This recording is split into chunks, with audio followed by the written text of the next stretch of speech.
Hi, my name is Aya. You're watching Aya Reads, and I'm here to talk about 10 5-star predictions. So these are 10 books that I do feel like I'm gonna give 5 stars, mainly because either they have been hyped a lot or I've read a couple other books by a particular author and think that I'm also gonna love this one, or the premise just really intrigues me. This is really going to be in no particular order. I honestly think I'm going to love all of these 10. So the first one is The Rivalry by Nikki Sloan. This is a college sports romance, football romance. We follow this girl whose whole family is involved in her college's football team. I believe her dad is the coach who was born on the stands, and she's just like a football family, but particularly of this particular of her college's football team.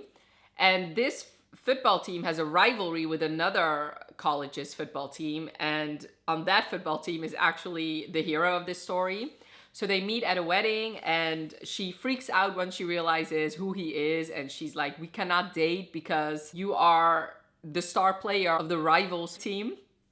So shenanigans ensue. The reason why I feel like I'm going to really love this one is, first of all, I've heard great things about this, but second of all, I only read one other book by Nikki Sloan, but I really loved it. I read The Frat Boy by her, which is another college romance, and I do feel like she did really well with that. Like there was a good balance of like immaturity, not obnoxiously so. Also, I really loved her sex scene, so I do feel like this is gonna be a spicier sports romance, and I do really love sports romances, so very excited about this one. I do think that it's gonna be a 5-star for me. The Dead Romantics by Ashley Poston. This has been this was really hyped last year, and I've been meaning to read it since last year, but I haven't gotten around to it. This is a romance between a girl and a ghost, so I'm also very intrigued to see how that is gonna turn out. I believe her father dies, so she has to go back home, and there her family has this funeral home, and then she finds out that her editor is actually dead. And like I said, the reason why I think it's going to be a 5 stars is because everybody who has read it does seem to really love it. If I look on Goodreads, a bunch of people that I follow gave it 5 stars, and I do know that the people that I get my recommendations from also have really loved it. So very excited to read this one. I'm excited about all of them, otherwise I wouldn't think that they'd be 5-star predictions. Next is Dark Notes by Pam Godwin. Dark Notes is a student-teacher romance, actually between a 17-year-old and her piano teacher. Basically, she has this terrible home life, and people have been constantly, or guys have constantly never listened to the word no, pretty much. So basically they use her body, and even if she says no, they don't listen. So I don't know if she's been raped, but definitely things have been done to her against her will. So Emmerich, who's the teacher, he sees that in her, so he decides that he's going to give her a more powerful word than no. So they get into this whole BDSM thing, and he teaches her like a safe word and stuff like that. It's Pam Godwin, and I read Sea of Ruin by her last year, and I fell head over heels in love with that book. Plus, once again, people that I follow, especially Jen from the Book Refuge, really loved this book when she read it. So I do think that I will love it too. And if I trust somebody with this whole like taboo student teacher where somebody's actually underage, it would be Pam Godwin. The Highwayman by Kerrigan Byrne. This is the first book in her Victorian Rebel series, and we follow this guy and a girl who, when they were younger, they were best friends and kind of in love with each other, and they actually handfasted. So basically they got married when they were little. Then something terrible happens to her, and I believe the headmaster of their school assaults her, so he kills him and then gets sent to prison, where she finds out that he actually died in prison. So she goes through life pretending to be an actual widow.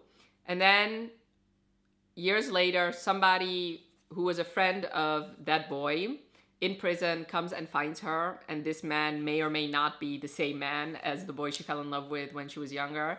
This is a dark historical romance. Once again, I heard nothing but great things about it, but this sounds like everything I love. I love historical romance, and I love darker historical romances. This sounds amazing. And this starts off a series where I do know this is a very popular series. A lot of people love also the other books in the series.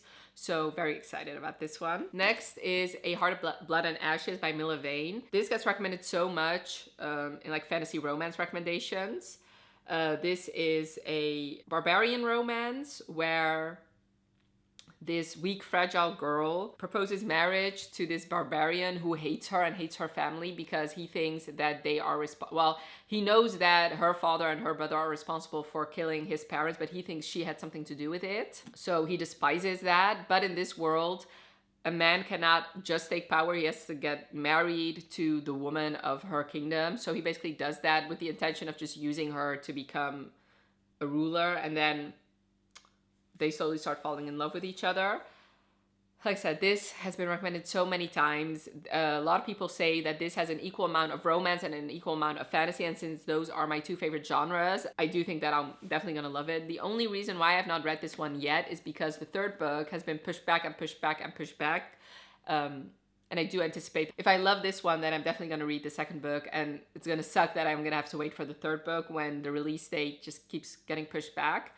But I feel like now's the time. I really want to read it. I really want to see what this hype is about. And I'm very much in the mood for a good fantasy romance. As much as I love fantasy romance where it's more focused on the romance, I do prefer the ones where it's equal amount of fantasy and equal amount of romance, because like I said, I do really love fantasy. So yeah. And as much as I do love romance, in a fantasy romance, I don't want the romance to constantly just overshadow the whole fantasy aspect, because even though it's a fantasy romance, I do still value a good world building. So yeah, I have a feeling that this does have that. Him by Serena Bowen and Elle Kennedy. This is a male-male hockey romance. Basically, these two have been friends for years, and then one night it turns into more. One of them gives the other one a blowjob, and then one of them just runs away, and they haven't spoken to each other for a couple years, and then they meet each other again, and they have to confront what happened back then and confront their feelings. I read Top Secret by them this year, and I fell in love with it. It's one of my favorite books I read this year. And since Him is more popular than Top Secret, I do feel like this is definitely going to be a 5-star read. I do think that they did a great job with Top Secret. And yeah, like I said, a lot of people really prefer Him over Top Secret. And since it's also a sports romance, which I'm really in the mood for sports romance these days, I do anticipate this will definitely be a 5-star read. Serpents and the Wings of Night by Carissa Broadbent. Another fantasy romance, another one where I hear amazing things about the world building and the fact that it's definitely 50-50 on the fantasy and the romance. This is a vampire story, and it also has a Hunger Games type tournament, and she's like, I believe she's the only human who competes with these bunch of vampires, so very excited about it. And this is a series of duologies, so the first duology is actually already out, so I do know that I like the fact that once I read this one, I really love it, I can read the second book, and the first couple stories will be finished, so that is exciting too. An oldie, but one I do think is definitely still gonna be 5 stars, is Daughter of Smoke and Bone by Laini Taylor. This is, honestly, I don't really know what this is about, and I don't want to know. The only thing I do know is that it starts with this quote that has been quoted a lot. Once upon a time, an angel and a devil fell in love. It did not end well. Honestly, don't ask me why I have never read this series, because it has been on my shelves for years now. And I have read her Strange the Dreamer duology, and I fell in love with it. It's actually one of my favorite books of all time, my favorite duologies of all time. So I don't know why I haven't read this one yet. I love Laini Taylor's writing style. I think she has a beautiful writing style. So I should really just read this one, because I do think it's going to be 5 stars. The Wall of Winnipeg and Me by Mariana Zapata. This is a marriage of convenience romance, and I love marriages of convenience. It is one of my favorite tropes. Basically, you follow this grumpy football player who, he's actually from Canada, and he proposes marriage to his assistant who hates him so that he can stay and play in the US. One of the reasons why I've been putting it off is because it is a very long book and it is very slow burn, which as much as I don't love insta-love, if it's too slow burn, I don't know, it just, that also kind of hurts me. And it's not that spicy. Having said all that, I do feel like once I read it, it will be 5 stars, especially because of the trope and because of all the amazing things I heard about Mariana Zapata. I've never read a book by her, so and since this is, like I said, one of my favorite tropes, and it's also a sports romance, there's a lot of sports romances in here. I put this one on here because I do feel like I'm gonna fall in love with this story. And then last but most certainly not least is Lord of Scoundrels. This is a older historical romance and it is still very much beloved, which is why I think I'll also really love it.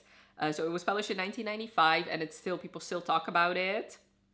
I heard amazing things about the hero in this book and the heroine and the fact that they constantly are at odds and constantly fight each other. I do love those types of love stories. I don't know a whole lot about it, and honestly, I don't really want to.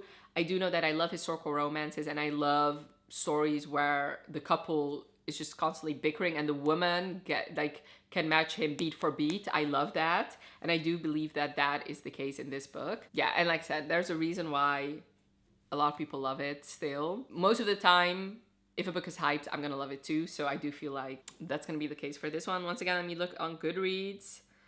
Who else loved it? Yeah, so Lacey loved it, Chandler, Jen, Jessen, Crystal, Christy. Yeah, a bunch of people. And I believe Jessica also really loved it. I'm not sure. Yeah, anyway, I predict that I'll definitely give this 5 stars. So yes, those were the 10 books that are my 5-star predictions. Definitely let me know in the comments below if you've read any of them and if you do think that, and if you gave them 5 stars or not. Obviously, that is also a valid opinion to have.